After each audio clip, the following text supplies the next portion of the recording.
بہت بہتر پاک کرنا، کیونکہ وہ پانی کو اس طریقے سے یعنی نکھار نہیں سکتی تھی کپڑوں کو، یعنی وہ گندے کپڑے یا پلیت کپڑے نکالے تو وہ صاف بالٹی میں ڈالے.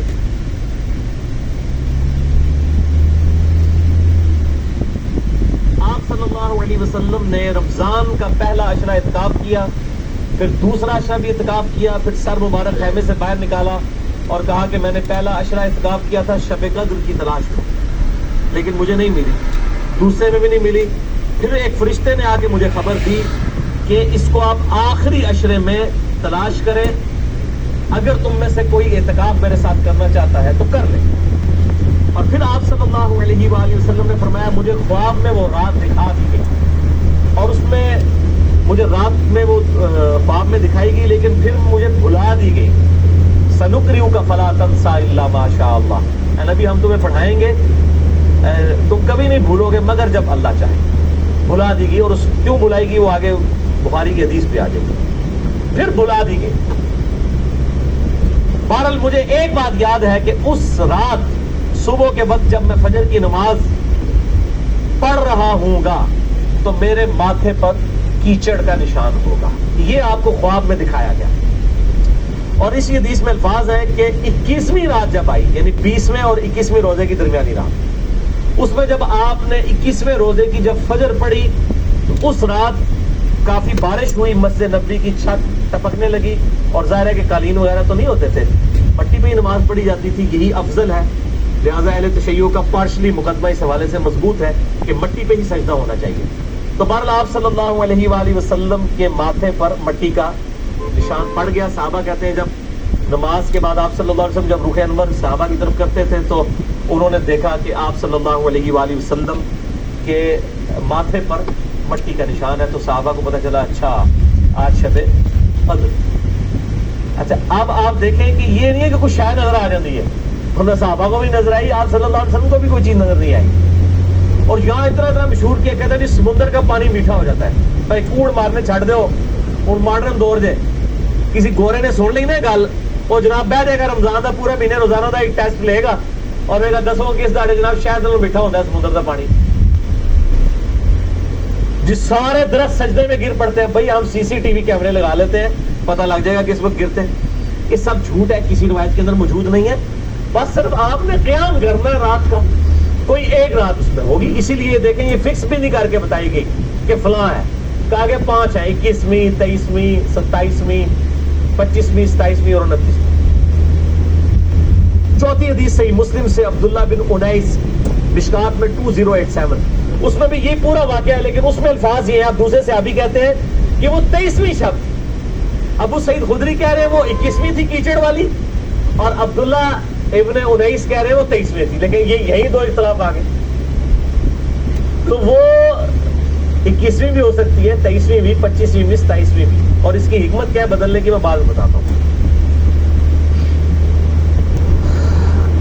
تو یہ شب قدر کے حوالے سے ایک دعا بھی بڑی مشہور ہے، اللہم انک عفو تحب العفو فاعف عنی. یہ روایت مشکات میں بھی موجود ہے 2091 اور جامع ترمذی اور سنن ابن ماجہ میں موجود ہے، لیکن یہ روایت منقطع ہے. وہ تابعی جو ہے عبداللہ بن بریدہ، اس کا سماع اما عائشہ سے ثابت نہیں ہے. شیخ البانی سے حسن درجے تک پہنچاتے ہیں. بہرحال دعا کے بارے میں میرا موقف یہ ہے، چاہے کوئی ضعیف روایت بھی ہو، اگر کوئی دعا کے طور پہ اسے کر لے تو میں اس کے اوپر کوئی فتوی والا معاملہ نہیں کرتا. امام دارقطنی نے بھی یہ بات لکھی ہے کہ یہ منقطع روایت ہے. اللہم انک عفو تحب العفو فاعف عنی. 5ویں حدیث صحیح مسلم سے ہے، مشکات میں ہے 2088. سیدنا ابی ابن کعب کو کسی نے بتایا کہ عبداللہ ابن مسعود کہتے ہیں رضی اللہ تعالیٰ عنہ کہ جو شخص روزانہ آخری پہر جاگے گا تہجد کے وقت تو وہ شب قدر پا لے گا. اب یہ دیکھیں کہ روزانہ جو جاگے گا ظاہر وہ پا ہی لے گا. عبداللہ ابن مسعود کی جب یہ بات پہنچی ابی ابن کعب تک تو انہوں نے کہا اللہ تعالیٰ ہمارے بھائی پہ جو ہے وہ رحم فرمائے. انہوں نے شاید یہ بات اس لیے کہی کہ لوگ صرف اکتفا ہی نہ کر لیں رمضان کے قیام پہ ہی، اس لیے انہوں نے یہ بات کی ہوگی، ورنہ ہمارے بھائی عبداللہ ابن مسعود کو یہ بات خوب پتہ ہے کہ شب قدر جو ہے یہ رمضان کے آخری عشرے میں آتی ہے. اور پھر انہوں نے کہا کہ میں اللہ کی قسم اٹھاتا ہوں کہ شب قدر جو ہے وہ 27ویں رات ہے. اور تابعی کہتے ہیں کہ انشاءاللہ کے بغیر قسم کھائی, کیونکہ اگر آپ انشاءاللہ کے ساتھ قسم کھائے نا تو وہ قسم ڈاؤٹ فل ہوتی ہے کہ اگر اللہ نے چاہا تو. انشاءاللہ کے بغیر قسم کھائی جاتی ہے تو کنفرم ہوتا ہے کہ وہ بات ڈیفینیٹ کر رہا ہے, کرنے والا واقعی قسم کھا رہا ہے. تو پھر پوچھا کہ آپ کو کیسے پتا ہے کہ 27ویں ہے؟ انہوں نے کہا اس لیے کہ آپ صلی اللہ علیہ وآلہ وسلم نے ہمیں نشانی بتائی ہے کہ اس رات جب سورج صبح کے وقت طلوع ہوتا ہے تو بغیر شعاؤں کے ہوتا ہے, یعنی بالکل ٹکیاں نکلتی ہے. اور ویسے تو عموماً ویسے بھی ٹکیاں نکلتی ہے, لیکن وہ شاید زیادہ دیر تک کے لیے ٹکیاں رہتی ہے. اب حالانکہ باقی روایتوں کے اندر 21ویں 23ویں بھی آیا ہے, اور یہ قسم اٹھا کے 27ویں, تو اس سے مراد پھر تطبیق یہ ہوگی کہ جو انہوں نے پائی ہے وہ اس سال 27ویں کو آئی ہو, ورنہ تو یہ بدلتی رہتی ہے. چھٹی حدیث صحیح بخاری سے مشکات میں 2095 کہ آپ صلی اللہ علیہ وآلہ وسلم شب قدر کا دن بتانے کے لیے کہ آپ کی کون سی رات کو یہ آئے گی, بات تشریف لائے تو دو مسلمان آپس میں جھگڑ رہے تھے کہ جھگڑنے کی نحوست دیکھیں. آپ صلی اللہ علیہ وسلم بھول گئے اور آپ نے فرمایا کہ مجھے اللہ نے بتائی تھی وہ رات, لیکن پھر مجھے بلا دی گئی. سنقرئک فلا تنسى الا ما شاء اللہ. اور پھر آپ نے فرمایا کہ اس وجہ سے بلائی گئی کہ دو مسلمان آپس میں جھگڑ رہے تھے, اور پھر کہا ہو سکتا ہے کہ اللہ کی اسی میں بہتری ہو, یہ بھی ساتھ کہہ دیا, ورنہ انہوں دو مسلمانوں نے لوگ قیامت تک کو ہنستے رہتے ہیں. کوئی اللہ نے بتانا ہوتا تو بعد میں بتا سکتا, اللہ کے لیے تو مسئلہ نہیں تھا, اسی میں بہتری ہو, اور یہ باقی بہتری ہے. اور پھر فرمایا اب تم اسے 21ویں 23ویں اور 25ویں میں تلاش کرو. اب یہاں 27ویں اور 29ویں کا ذکر کوئی نہیں ہے, وہ الگ سے حدیث میں. تو حکمت یہ ہے بیسیکلی اس کو ڈیفرنٹ کرنے میں, تاکہ لوگ یہ پورا عشرہ جو ہے وہ اہتمام کریں. دوسرا لوگ کہتے ہیں جی جس رات میں قرآن نازل ہوا تھا وہ ہوگی تو کوئی ایک ہی رات نا, یا 21ویں ہوگی. یہ تو نہیں ہے کہ 14 اگست اس دفعہ جو ہے 14 اگست کو آئے تو اگلی دفعہ 14 اگست جو ہے وہ 21 اگست کو آ جائے, اس طرح تو نہیں ہوگا. 14 اگست تو 14 اگست کو ہی آئے گا. تو یہ کیا وجہ ہے کہ قرآن جس رات میں نازل ہونا شروع ہوا وہ تو یا 21ویں تھی یا 23ویں تھی یا 25ویں یا 27ویں یا 29ویں, تو اگلے سال بھی وہی ہونی چاہیے. تو یہ دنیاوی اعتبار سے تو یہ بات بالکل ٹھیک ہے. لیکن جب اللہ تعالیٰ نے اس کی سیلیبریشن اس طرح کر دی ہے کہ اس سال میں اس کی سیلیبریشن کروں گا 21ویں کو, اگلے سال 23ویں کو, اس سے اگلے سال 27ویں کو, اس سے اگلے سال پھر شاید 21ویں کو ہو جائے, پھر کبھی 29ویں کو, تاکہ یہ روٹیٹ کرتی رہے, مسلمانوں کا شوق برقرار رہے. اس میں نظر کچھ نہیں آنا ہوتا, بس قیام کرنا ہوتا ہے. اللہ تعالیٰ 82 سال کی عبادت کا ثواب لکھ دے گا. اور اس کا آسان طریقہ میں آپ کو اینڈ پہ 2 حدیثیں بتا دوں گا سست الوجود لوگوں کے لیے انشاءاللہ میرے جیسے. 7ویں حدیث بھی بخاری اور مسلم دونوں میں ہے, مشکات میں 2090. اما عائشہ کہتی ہیں کہ جب رمضان کا آخری عشرہ ہوتا تو آپ صلی اللہ علیہ وسلم عبادت کے لیے کمر بستہ ہو جاتے, خود بھی راتوں کو جاگتے اور اپنے گھر والوں کو بھی جگایا کرتے. اللہ تعالیٰ ہمیں بھی اس سنت پر عمل کرنے کی توفیق عطا فرمائے, آمین. 8ویں حدیث صحیح مسلم سے ہے, مشکات میں 2089. اما عائشہ رضی اللہ تعالیٰ عنہ کہتی ہیں کہ آپ صلی اللہ علیہ وسلم جس قدر رمضان مبارک کے آخری عشرے میں عبادت اور سخاوت والا معاملہ کرتے تھے, پورا سال کبھی ایسا نہیں کرتے تھے, اس آخری عشرے میں خصوصاً. 9ویں حدیث تو ہے ہی بالخصوص پرٹیکولرلی اعتکاف کے حوالے سے, اور اعتکاف بھی بیسیکلی شب قدر کی تلاش کے لیے ہوتا ہے. کم از کم 10 دن مسجد میں ٹکا تو رہے گا نا, چلو ستے ہی لب گئی مسجد ہی سے مل جائے گی نا انہوں شب قدر, اور کوئی نہیں تو لوگ فجر اور عشاء کی نماز ہی جماعت سے پڑھا دیں گے. کراٹے لے رہے ہو تو اعتکاف والوں کی تو ویسے ہی شام میں دائی ہوتی ہے بیچاروں کی, اعتکاف والوں کو تو رات کو بھی نہیں سونے دیتے, اور درس بھی مجبور بیچارے اعتکاف والوں کو ہی سننا پڑتا ہے. تو بخاری اور مسلم میں حدیث ہے, مشکات میں 2097. اما عائشہ رضی اللہ تعالیٰ عنہ کہتی ہیں کہ آپ صلی اللہ علیہ وسلم رمضان کے آخری عشرے کا اعتکاف فرمایا کرتے تھے یہاں تک کہ آپ کی وفات ہو گئی. ہر سال اعتکاف کرتے تھے آپ صلی اللہ علیہ وآلہ وسلم. یہ سنت موقدہ کفایہ ہے, چند لوگ کر دیں تو باقیوں کی طرف سے ادا ہو جائے گی. اور پھر آپ صلی اللہ علیہ وسلم کی وفات کے بعد آپ کی بیویاں بھی مسجد نبی میں اعتکاف کیا کرتی. لیکن اسی کانٹیکسٹ میں بخاری مسلم میں حدیث ہے, ایک دفعہ آپ صلی اللہ علیہ وآلہ وسلم نے جو ہے وہ مسجد نبی میں اعتکاف کے لیے خیمہ لگایا. کسی ایک بیوی نے آ کے خیمہ لگایا, پھر دوسری نے بھی وہ سوکن والا سلسلہ کرتے کرتے کئی خیمے لگے. آپ نے ساروں کے کھڑوا کے اپنا بھی کھڑوا دیا. اس سال آپ نے اعتکاف بھی نہیں کیا. پھر آپ نے اگلے سال صحیح بخاری میں آتا ہے 20 دن کا اعتکاف کیا اور وہ آپ کا آخری سال ہے. تو آپ نے اعتکاف ہی نہیں کیا کہ یہ یعنی اللہ کی رضا کی خاطر اعتکاف کیا جائے تاکہ میری وجہ سے کہ میرے ساتھ ایک بیوی اعتکاف بیٹھی ہے پھر دوسری بھی سب کے گھر میں. اس سے یہ بات چلی کہ مسجد نبوی میں اعتکاف عورتیں کیا کرتی تھی اور مسجد میں اعتکاف آج بھی مسجد نبوی میں اور بیت اللہ شریف میں اعتکاف ہوتا ہے. بلکہ اس حوالے سے میرا موقف تھوڑا اب لینینٹ ہو چکا ہے. اب جو پرفتن دور ہے جس کے اندر یہ موبائل کیمرے اور ویڈیوز اور سیکیورٹی تقریباً ختم ہو چکی ہے مسجدوں کی, اس صورتحال میں اگر عورتیں گھروں میں اعتکاف کر لیں تو اجتہاداً اس میں بھی کوئی حرج نہیں ہے, کیونکہ مسجدیں جو ہے آج کل عورتوں کے اعتکاف کے اعتبار سے خطرے سے خالی نہیں ہے. جیسا کہ یہ موبائل فون ہے اور لوگوں کی اگلے دن بھی اخبار میں خبر آئی تھی, وہ تصویر کسی کی چڑھا دی, اس طریقے سے اس عورت نے خودکشی کر لی. اس قسم کے واقعات ہوتے ہیں, لہٰذا اس میں میرا خیال ہے اہل حدیث جو سختی کرتے ہیں وہ نہیں کرنی چاہیے. حنفیوں کا موقف مجھے مضبوط لگتا ہے خصوصاً اس دور کے اعتبار سے. میں حرام نہیں کہہ رہا, مسجد میں بیٹھنا بہتر ہے, مسجد نبی شریف میں جہاں پہ سیکیورٹی ہے بیٹھے, لیکن ہمارے ملک کے اندر میں نہیں سمجھتا کہ سوائے چند ایک جگہوں کے اس طرح کی سیکیورٹی اویلیبل ہو. جہاں پہ ہو ضرور کریں, لیکن عورت نفلی روزہ اور اعتکاف اپنے خاوند کی مرضی کے بغیر نہیں کر سکتی. ذرا یہ ذہن میں رکھیے گا. 10ویں حدیث جامعہ ترمذی میں ہے, سنن ابی داؤد میں ہے, سنن ابن ماجہ میں, مشکات میں 2102. انس ابن مالک کا بیان ہے کہ آپ صلی اللہ علیہ وسلم رمضان کے آخری 10 دن میں اعتکاف فرمایا کرتے تھے, لیکن ایک سال نہ کر سکے تو اگلے سال 20 دن کا اعتکاف فرمایا. وہ ایک سال وہ بیویوں کی وجہ سے نہیں کیا. اور صحیح بخاری میں 2099 نمبر حدیث ہے کہ جس سال آپ کی وفات ہوئی یہ 20 دن والا اعتکاف آپ صلی اللہ علیہ وآلہ وسلم نے اس سال کیا تھا جس سال آپ کی وفات ہوئی.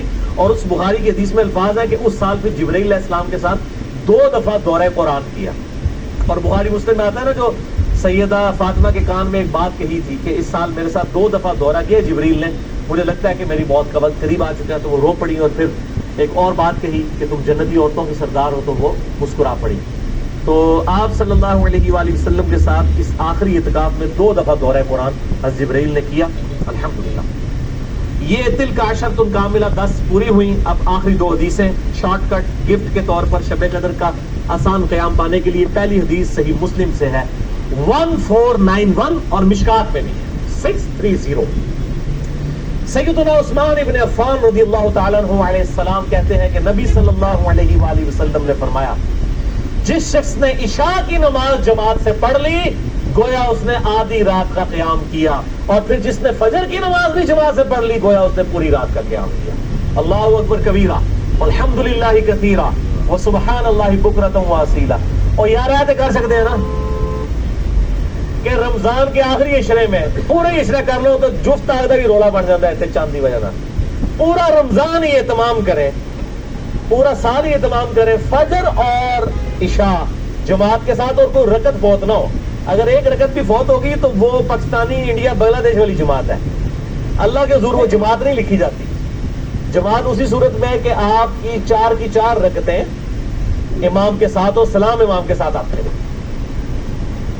تو یعنی امام کے رکوع میں جانے سے پہلے آپ قیام کی حالت میں اس کے ساتھ مل جائیں سورہ فاتحہ پڑھ کے, تو آپ کو وہ 4 رکعتیں ملیں گی اور فجر کی 2 رکعتیں اس صورت میں. تو عشاء کی نماز آدھا قیام اور فجر کی بھی, اور رمضان میں تو ویسے ہی اٹھنا ہوتا ہے, بڑا آسان ہے الحمدللہ. دوسری حدیث جامعہ ترمذی میں ہے 806, سنن ابن ماجہ میں 1327, ترمذی میں 806. یہ واحد حدیث ہے آج کے پورے لیکچر میں جو مشکات میں موجود نہیں ہے. میں نے ترمذی اور ابن ماجہ کا نمبر بتا دیا. ابو ذر غفاری رضی اللہ تعالیٰ عنہ کہتے ہیں کہ نبی صلی اللہ علیہ وسلم نے فرمایا, جو شخص امام کے ساتھ قیام اللیل کر لے رمضان میں یہاں تک کہ امام سلام پھیر کر فارغ ہو جائے, یعنی تراویح پڑھانے کے بعد, تو اسے پوری رات کے قیام کا ثواب ملے گا. اگر کوئی اکیلا تراویح پڑھتا ہے اس کے لیے فضیلت نہیں ہے یہ. جو امام کے ساتھ تراویح پڑھ لینا عشاء کے ساتھ ہی, اس کو پوری رات کے قیام کا ثواب ملے گا. اچھا, یہ جماعت کی جہاں پہ باتیں ہو رہی ہیں یہاں پہ عورتوں کو استثناء حاصل ہے. عورتوں کے لیے واجب نہیں ہے کہ مسجد میں جائیں, چلی جائیں, اگر کر سکتی ہے تمام ضرور کریں. ان کو گھر میں بھی اللہ تعالیٰ انشاءاللہ تعالیٰ اس حوالے سے ثواب عطا فرما دے گا. حضور عورتیں پوچھ رہتی ہیں جی ہم کہاں سے یہ جماعت, ہم یہ آسان طریقہ, تو عورتوں کے لیے پھر اس حوالے سے آسانی ہوگی انشاءاللہ تعالیٰ. تو قیام اللیل اور تراویح کے حوالے سے مسئلہ نمبر میرا 20 ہے، وطر کے حوالے سے مسئلہ نمبر 130 ہے، اور آج انشاءاللہ یہ نیو 44 شب قدر شب برات کے حوالے سے ریکارڈڈ ہو گیا اللہ کے فضل سے۔ رمضان کا آلریڈی 53 ہے، لیکن میں انشاءاللہ اگلے 2 ہفتوں میں اسے 2 نشستوں میں ریوائز کر کے ریکارڈ کروا رہا ہوں انشاءاللہ ڈیٹیل کے ساتھ، 53A اور 53B مسئلہ کے عنوان سے انشاءاللہ تعالی۔ اور ان طاق راتوں میں صلاۃ التسبیح کا بھی اہتمام کریں۔ ڈیٹیل کے لیے مسئلہ نمبر ہے 91 میرا صلاۃ التسبیح کے اوپر، اب وہ آپ ضرور دیکھیں، کیونکہ صلاۃ التسبیح بہت بڑی عبادت ہے، تو قیام کرنا ہی ہے۔ اعتکاف والے لوگ ویسے ہی گپے مارتے رہیں اور جناب وہ فیس بک پہ بیٹھے رہیں، اس سے بہتر ہے کہ کم از کم ہر طاق رات میں صلاۃ التسبیح کا اہتمام کریں، جماعت کے ساتھ نہیں، انڈیویجول لیول کے اوپر۔ نفلی نماز جو ہے وہ جماعت کے ساتھ، اگر بغیر دعوت کے کبھی کبھار ہو جائے وہ الگ بات ہے، وہ ثابت ہے، بخاری مسلم سے ثابت ہے، لیکن یہ جس طریقے سے اشتہار بازی کی ہوتی ہے کہ فلاں مسجد میں صلاۃ التسبیح کی جماعت اتنے بجے ادا کی جائے گی، یہ چیز ٹھیک نہیں ہے۔ اگر بغیر اعلانیہ ہو، اعتکاف والے بیٹھے ہیں، اچانک ایک بندہ آگے ہوتا ہے، پیچھے لوگ نیت کر لیتے ہیں، اس کا جواز بخاری مسلم سے موجود ہے۔ میں نے اس کے اوپر جو ہے وہ اپنی جو مسئلہ سیشن تھے، مسئلہ نمبر 110 ABCDEFGH، اس کے اندر میں نے یہ بیان بھی کیا ہے الحمدللہ۔ اللہ تعالیٰ سے دعا ہے جو حق بات میں نے کہی اللہ تعالیٰ ہمارے دلوں میں راسخ فرمائے، اگر جذبات میں میرے منہ سے کوئی غلط بات نکل گئی تو اللہ تعالیٰ ہمارے دلوں سے معاف کر دے، ہمیں کتاب و سنت کی تعلیمات پر عمل کر کے دوسرے بھائیوں تک پہنچانے کی توفیق عطا فرمائے۔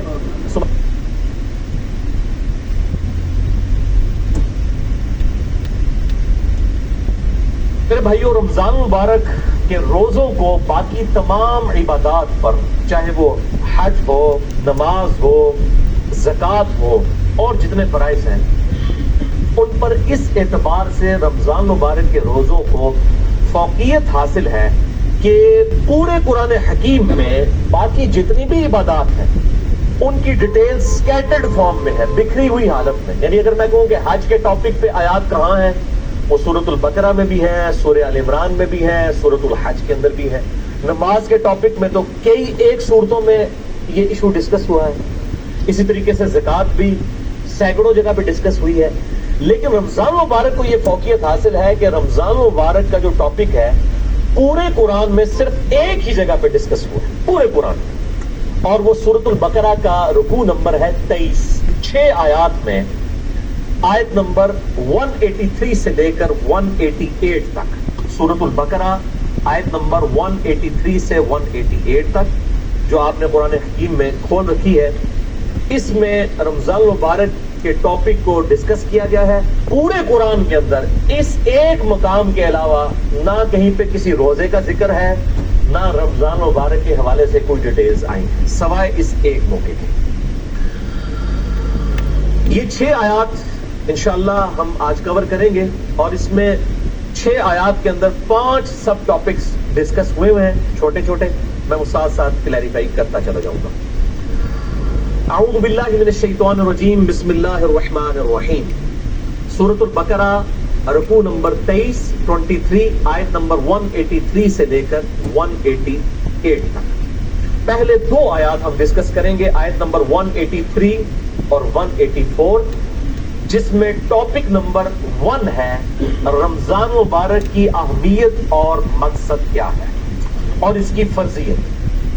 اعوذ باللہ من الشیطان الرجیم، بسم اللہ الرحمن الرحیم۔ یا ایھا الذین آمنوا کتب علیکم الصیام، اے ایمان والو تم پر روزے فرض کیے گئے ہیں، کما کتب علی الذین من قبلکم، جیسا کہ تم سے جو پہلی امتیں گزری تھی ان پر بھی روزے فرض کیے گئے تھے۔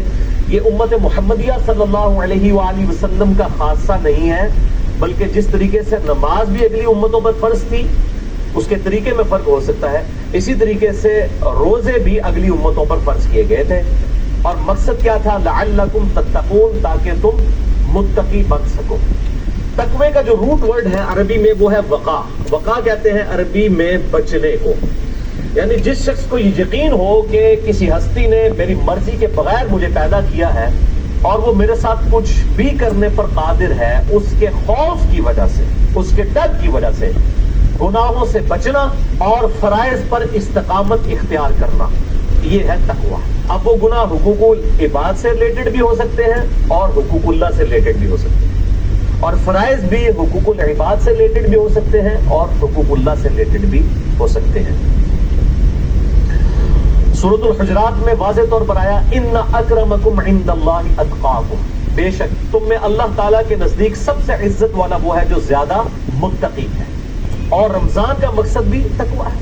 اب مجھے ضمن حدیث یاد آئی جو بخاری اور مسلم دونوں میں موجود ہے، کتاب النکاح چیپٹر میں یہ پہلی حدیث ہی آپ کو مل جائے گی، صحیح بخاری میں بھی، صحیح مسلم میں بھی اور مشکات میں بھی، نکاح والے چیپٹر میں، کہ آپ صلی اللہ علیہ وآلہ وسلم نے فرمایا اے نوجوانوں کے گروہ، تم میں سے جو نکاح کی استطاعت رکھتا ہو اسے چاہیے کہ وہ نکاح کرے، یہ چیز اس کے شرمگاہ کی حفاظت میں مدد کرے گی اور نگاہوں کو نیچا رکھنے میں اس کو سپورٹو ہو، اور جو نکاح کی استطاعت نہ رکھتا ہو یعنی فائنینشلی اس کو سپورٹ نہ کر سکتا ہو ازدواجی زندگی کو، تو وہ روزے رکھ کر اپنی شہوت کو ٹھنڈا کرے۔ یعنی روزہ جو ہے یہ تقویٰ کے حصول کا ایک ذریعہ ہے۔ ایام معدودات، گنتی کے چند دن ہیں، یہ رمضان کا جو مہینہ ہے اور روزے ہیں۔ فمن کان منکم مریضا، بس جو کوئی تم میں مریض ہو، اس میں بھی ایکسیپشن دے دی کہ اگر مریض ہو، او علی سفر، یا وہ سفر میں ہو، فعدۃ من ایام اخر، تو وہ اپنی گنتی کو باقی دنوں میں پورا کر سکتا ہے۔ اب وہ سفر چاہے آرام دہ ہو یا غیر آرام دہ ہو، اس سے کوئی سروکار نہیں ہے، سفر میں وہ روزہ چھوڑ سکتا ہے، لیکن باقی دنوں میں گنتی پوری کرنی ہوگی۔ باقی اس کی ڈیٹیلز انشاءاللہ فقہی احکام و مسائل ہم اگلی نشست میں ڈسکس کریں گے۔ وعلی الذین یطیقونہ فدیۃ طعام مسکین، اور وہ لوگ جو بڑی مشکل سے طاقت رکھتے ہیں روزہ رکھنے کی، یعنی بہت بوڑھے ہو چکے ہیں، بیمار ہیں، یا اسی طریقے سے کوئی حاملہ عورت ہے، کوئی دائمی مریض ہے شوگر وغیرہ کا، اس طرح کی جو صورتحال ہو، فدیۃ طعام مسکین، وہ فدیہ دے سکتا ہے مساکین کو۔ فمن تطوع خیرا فهو خیر له، اور جو کوئی اس سے بھی زیادہ اللہ کی راہ میں خرچ کرنا چاہے، یعنی ویسے تو ایک روزے کے بدلے ایک مسکین کو ایک وقت کھانا ہے، اگر کوئی زیادہ مساکین کو کھلانا چاہتا ہے، جتنا گڑ پاؤ گے اتنا ہی میٹھا آئے گا، تو اس کے لیے اتنا ہی بہتر ہے۔ وَأَن تَصُومُوا خَيْرٌ لَكُمْ، اور اگر تم روزہ رکھو تو اسی میں تمہارے لیے بہتر۔ یہ نہ ہو کہ تھوڑی سی بیماری اور بہانہ کر کے کہو جی میں تو پھر یہ دے دینا، روزہ رکھنے کی کڑی لوڑ ہے۔ ان کنتم تعلمون، اگر تم جانتے ہو، اگر تم جانتے ہو تو روزہ رکھنے میں ہی بہتری۔ یعنی انسان سب سے بڑا خود اپنے اوپر جو ہے وہ گواہ ہے اور مفتی ہے، وہ بہتر سمجھتا ہے کہ مجھے کس طریقے سے چیزوں کو لے کر چلنا ہے۔ جیسے دنیاوی منفعت کے لیے وہ انسان چھوٹی چھوٹی چیزوں کا خیال رکھتا ہے، تو آخرت کے اعتبار سے بھی وہ خیال رکھتا ہے۔ اچھا، یہ جو آیت ہے وَعَلَى الَّذِينَ يُطِيقُونَهُ فِدْيَةٌ طَعَامُ مِسْكِينٍ، اس حوالے سے صحیح بخاری میں ایک حدیث ہے انٹرنیشنل نمبر کے مطابق 4505، جس میں ابن عباس کا قول ہے کہ یہ آیت منسوخ نہیں ہے، کیونکہ بعض اصحاب کا موقف ہے۔ صحیح بخاری میں 4507 نمبر حدیث آتی ہے جس میں ابن عمر کا قول ہے کہ یہ آیت منسوخ ہے، یعنی ان کا موقف یہ ہے کہ یہ پہلے آپشن تھی کہ جو شخص مال دے سکتا ہے وہ مال دے لے، اور جو روزہ رکھ سکتا ہے وہ روزہ رکھ لے، یہ دونوں آپشن ہیں، یعنی مریض والا چکر نہیں، جو مالدار ہے وہ صرف مال دے دے، چاہے وہ صحت مند بھی ہے تو روزہ رکھنے کی ضرورت نہیں ہے۔ یہ ابن عمر کا موقف ہے 4507، جبکہ ابن عباس کا موقف صحیح بخاری میں 4505 ہے، وہ یہ کہتے ہیں کہ یہ آیت منسوخ نہیں ہے، بلکہ اس سے مراد وہ بوڑھا اور بوڑھی ہے یا بیمار شخص جس کو صحت یاب ہونے کی امید نہیں ہے اور بڑی مشکل سے وہ روزہ رکھنے پر قادر ہے، اس کے لیے روزہ نبھانا مشکل ہے، جیسا کہ بعض کا شوگر کی بیماری ایسی ہو سکتی ہے کہ انسان کے لیے مشکل ہو جائے آج کے دور کے اندر، یا بڑھاپا خود بہت بڑی بیماری ہے، کوئی 80-90 سال کا کوئی بزرگ ہے اور وہ روزہ نہیں رکھ سکتا، تو اس کے لیے یہ آپشن ہے کہ وہ اس کے بدلے فدیہ دے دے، ایک وقت کا مسکین کو کھانا کھلا دے۔ صحیح بخاری میں آتا ہے انس بن مالک جب بوڑھے ہو گئے تھے، ان کی عمر 100 سال کے قریب تھی، تو روزانہ وہ ایک مسکین کو کھانا کھلایا کرتے تھے گوشت کے ساتھ۔